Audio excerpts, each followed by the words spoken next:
Hello, I'm Brenda Imanis and welcome back to Sadler's Wells here in London for the last of our 3 special programmes celebrating the power of dance.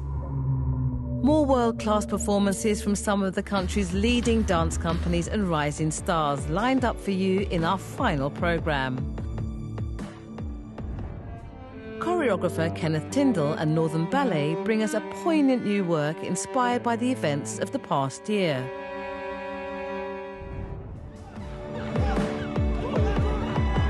COVID-19 and Black Lives Matter movement take centre stage in Anthony and Kel Matsena's searing Shades of Blue.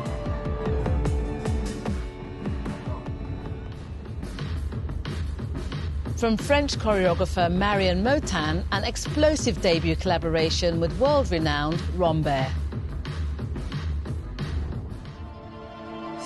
And we'll see a specially filmed revival of Contagion, Shobana Jeyasingh's potent work about the 1918 Spanish flu pandemic, now charged with contemporary resonance.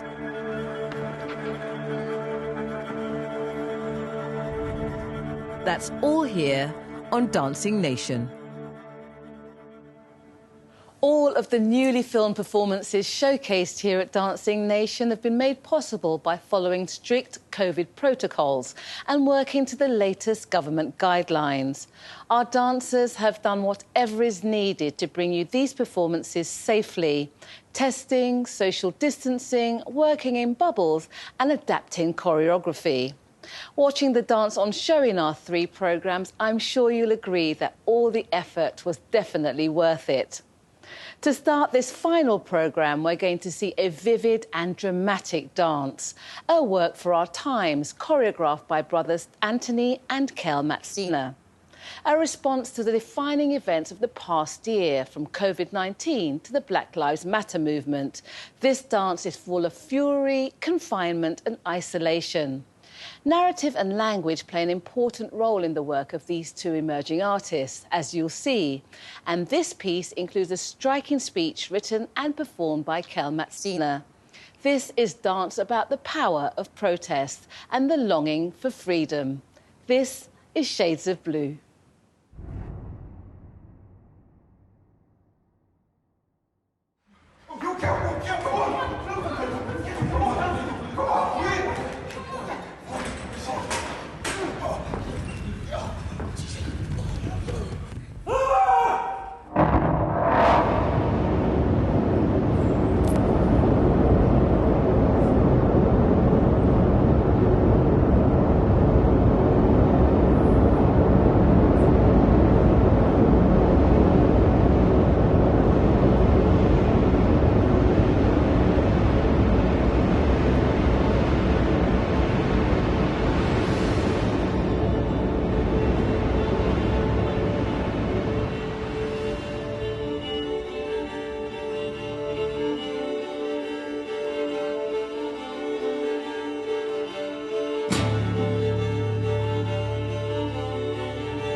Are you numb yet?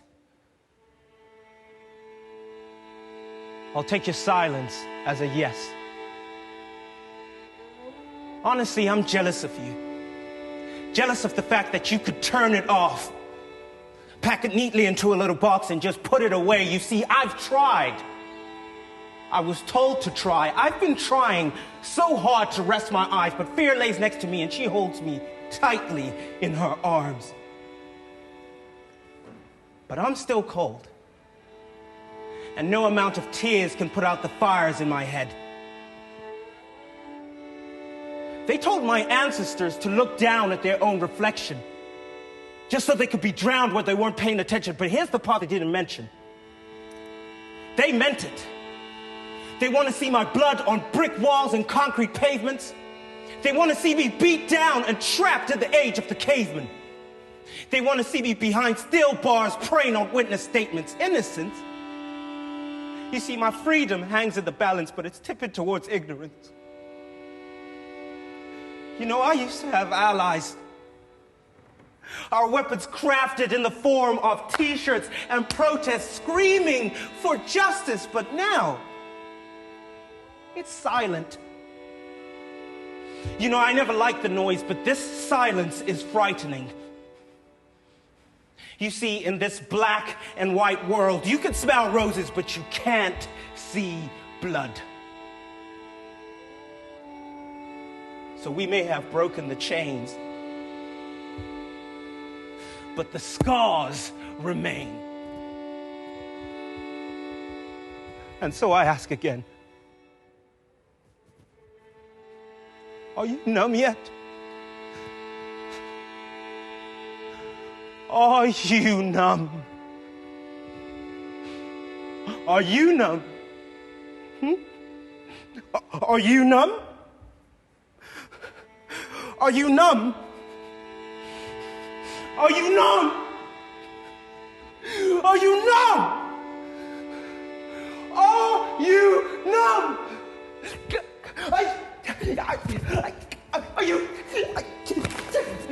Are you numb?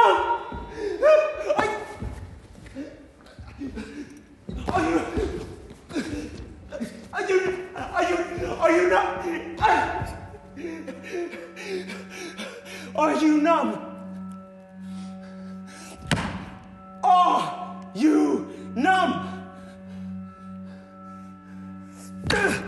Are you numb?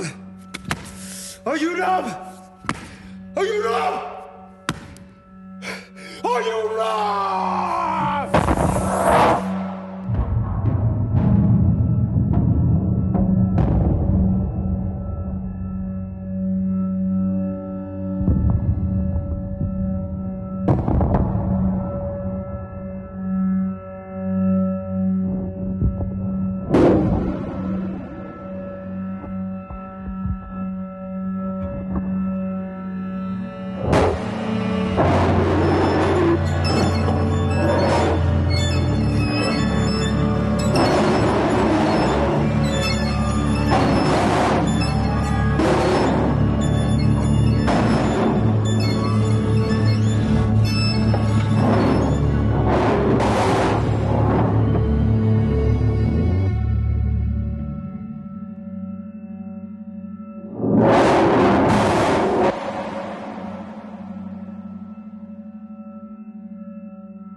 Matsena Productions with Shades of Blue, choreographed by Anthony and Kel Matsena.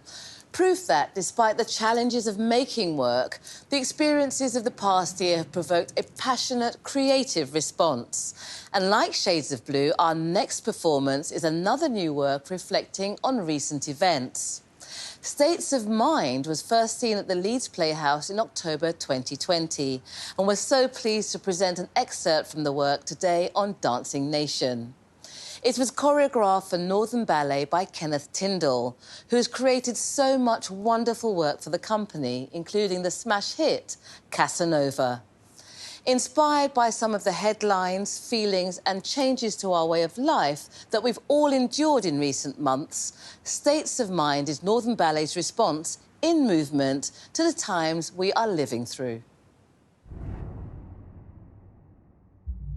I am addressing you now at a time of heightened challenge, unprecedented in our lifetime and in the life of our nation.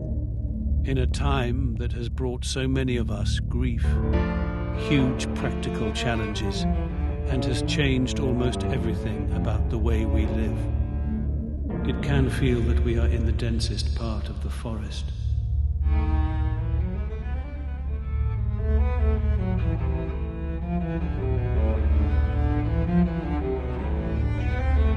It can feel as though we have no control. Can I walk away? How do I respond? And how long must I bury my anxiety and anger? An hour, a day, a lifetime.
Separation from those we love is the most singular pain.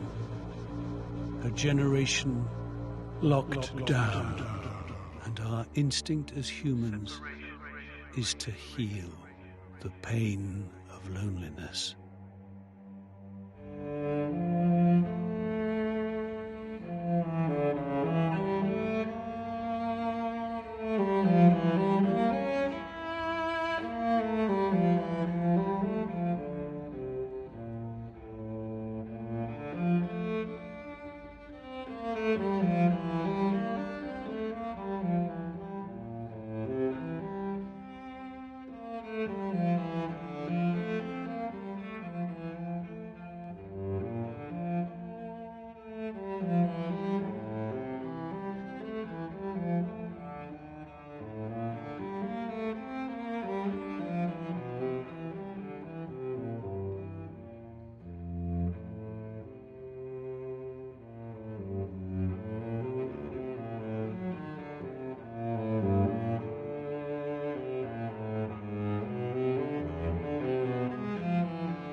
breathe, consider love.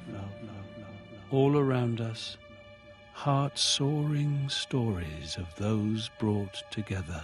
The answer is in giving. Love.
Northern Ballet with States of Mind, choreographed by Kenneth Tindall.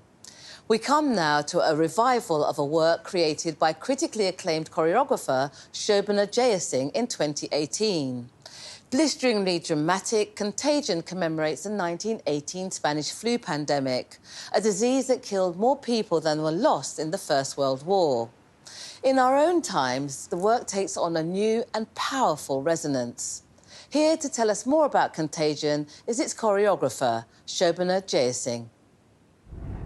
So I was asked to make a piece to commemorate the First World War, and I realized that there had been the Spanish flu pandemic, which actually killed far more people than the First World War itself. And the things that sort of amazed me was the tenacity and the behavior of the virus, as well as the caregiving that was done by ordinary women, as mothers, sisters, and also as volunteer nurses. But of course, I never realized I was going to be caught up in a pandemic myself. Quickly shape-shifting and mutating, Contagion emulates aspects of a virus as 8 female dancers discover the strength and weakness of the human body battling an unseen enemy. Here is Contagion.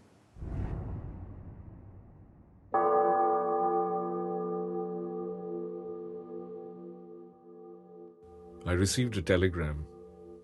Your wife is gravely ill. Come immediately.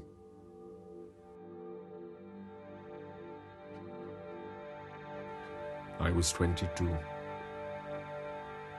I became aware of the intensity of her love just as she was ready to take leave of life.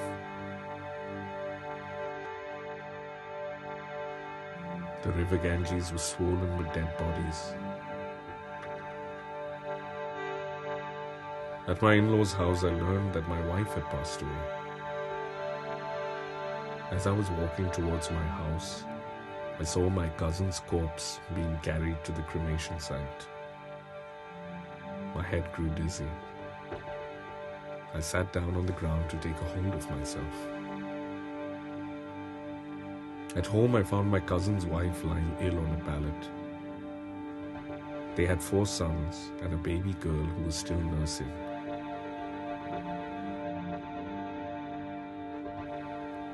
Words cannot describe how pitiful the scene was.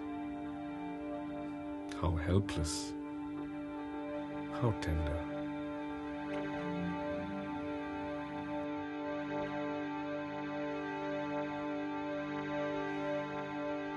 My sister-in-law passed away on the 3rd day after my cousin's death. The nursing child was also sick. I slept that night holding her. She too passed away in the morning. I buried her in the riverbank. Then Uncle died. One more corpse to cart to the Ganges. My sister-in-law's 3 sons contracted fever. My cousin's eldest son was 15 years old. My young daughter, a year old. My family disappeared in the blink of an eye. In whichever direction I turned, I saw darkness.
of the outbreak, it was most difficult to persuade those who had not yet seen other cases that the condition was not ordinary pneumonia. The physical signs were most variable. In most cases, the patient had been ill for a day or 36 or 48 hours. Due to the very virulent microbic toxemia, the patient generally began to complain in some way of his chest, often of pain in one side or other of the thorax. There was also cough, short, dry, and hacking to begin with, looser and associated with frothy or blood-stained or purulent. The rate of breathing became accelerated out of all proportion to the physical signs, and yet without hot, dry, and pungent. Quite as often, the whole of the patient's body and limbs would be covered with profuse flushed and red, with a peculiar drooping of the eyelids giving a weary look. Rapidly changed to one of progressive cyanosis.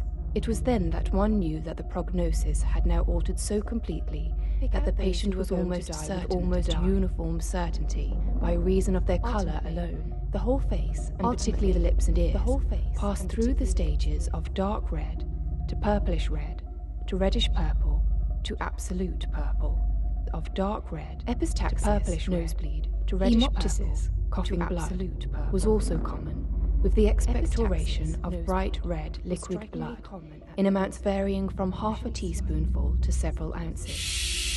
Delirium and coma occurred often enough amongst the bad cases. When delirium did occur, it was of the noisy, trembling, shouting out, the low, muttering, restless type, the patient picking at the bedclothes or at objects round about him, with head thrown back, mouth half open, a ghastly sallow pallor of the cyanosed face, purple lips and ears. A dreadful sight.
I was very ill. I do remember being covered with a linseed meal poultice over the entire front of my body, from my throat to the bottom of my stomach, and pleading with Mum to take it off, and her placing her hand gently on my chest and saying, "Just a few more minutes, love." Then I was dried and I was gently turned on my face, and another poultice applied, completely covering my back. I don't know how many days and nights this was kept up. Dr. Hume told Mum it was due to her splendid and constant nursing that we all got over it. And she sat up during the nights to give us our medicine and kept the fire going. And she had to do it all by herself.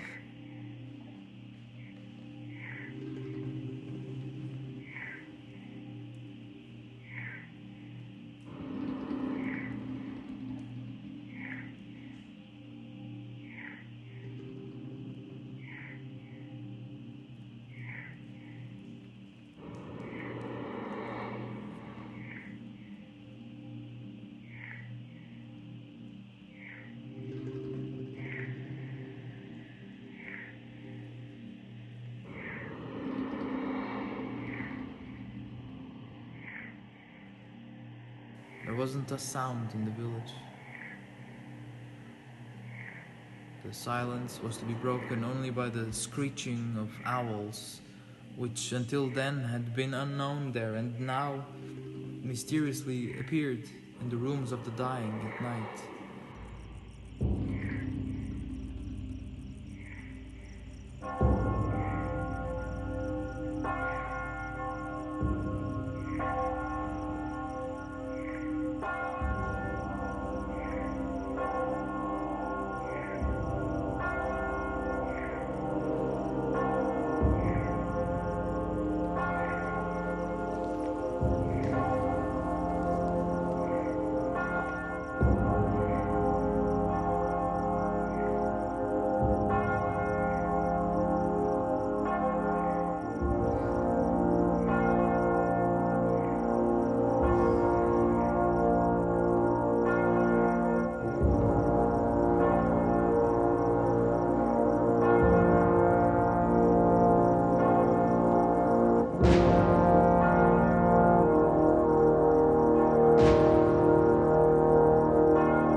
Organized a procession that night, which was led by Father Branches Martins.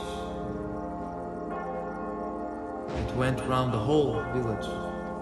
Although there was no electric light in those days,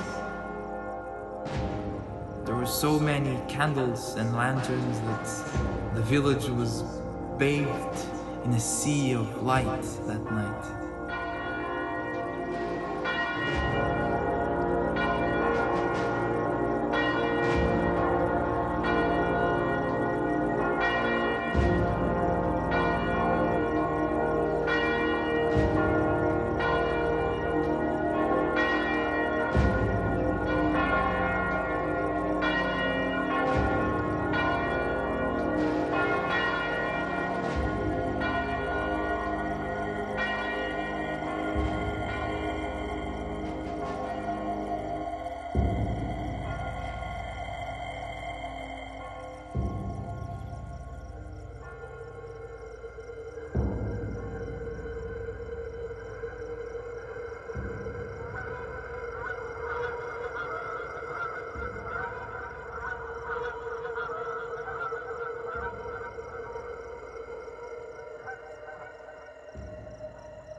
Contagion, performed by Shobana Jeyasingh Dance. Such powerful and resonant storytelling. We've come to the final work in Dancing Nation now. It's a performance from world-famous Rambert. I'm delighted to say Rambert's chief executive and executive producer, Helen Shute, is here with me now. It has been a surreal and quite challenging time for dance companies. How have you guys survived? What have you been doing? We've been really lucky. We've had incredible support from our major funders, the Arts Council and partners like Sadler to make sure that we could continue to imagine a future for the company. The early months were really challenging with the dancers at home working on Zoom, but they took class together every morning. Our artistic director, Benoit, was there with them, coaching them, encouraging them, setting them creative tasks. And we made the decision to let go of the idea of performing in front of audiences for at least a year. And in that time, we developed a digital platform to allow us to share our work over our platform, Rambert Home Studio. And so we've been making work in the studio and broadcasting live to audiences all around the world from our building, which has been a really exciting new venture for the company. As terrifying as exciting. Yes. Now, the piece we're going to show is Rouge. It's a collaboration between yourselves and the French choreographer, Marianne Motown. Now, she's got a formidable reputation for working with the likes of Christine and the Queens and Dua Lipa. Why did you guys want to work with her? The thing I love about working with our artistic director, Benoit, is that he never makes the obvious choices and he really hunts out new voices. And he'd seen Marianne's work and he felt that she had a real voice and a story to tell beyond choreographing for these incredible pop acts. So he invited her to come workshop with the dancers, and the result was an incredible collaboration between her and the 6 dancers that she chose to work with. It really brings out the individuality of the dancers. You see hints of her pop influence, but she's really found a storytelling voice, and we wanted to give her an opportunity to put that on stage. And did they respond with a renewed enthusiasm? Absolutely, and I think I'm always overwhelmed by the Rambert's versatility, the dancers' versatility, their ability to respond to the different styles that are thrown at them. So these are dancers, some of whom have classical training, some of whom come from contemporary backgrounds, but they took on Marianne's style and energy and made it their own. It's really exciting to see. Helen, thank you very much. Thank you. Well, let's see Rouge, a vibrant dance work asking, can you leave the artificial world? Can you reconnect with real life and real bodies? Here's the answer, an explosive riot of movement and colour emerging from a world on red alert.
Rambert performing Rouge, choreographed by Marion Motin. A brilliant example of what today's event has been all about. Dance that makes you think, feel, get curious, question. Performance that moves us, inspires us and connects us together. Now, if you want to revisit or discover for the first time any of today's performances, check out our 3 programmes on BBC iPlayer if you're in the UK, or outside of the UK over on the Sadler's Wells website. And what an incredible day, a true celebration of the power of dance. Let's hope all of us, dancers and audiences, will be back at Sadler's Wells and venues all around the country again, enjoying live dance together very soon. For now, though, from Dancing Nation and all of us here at Sadler's Wells, goodbye.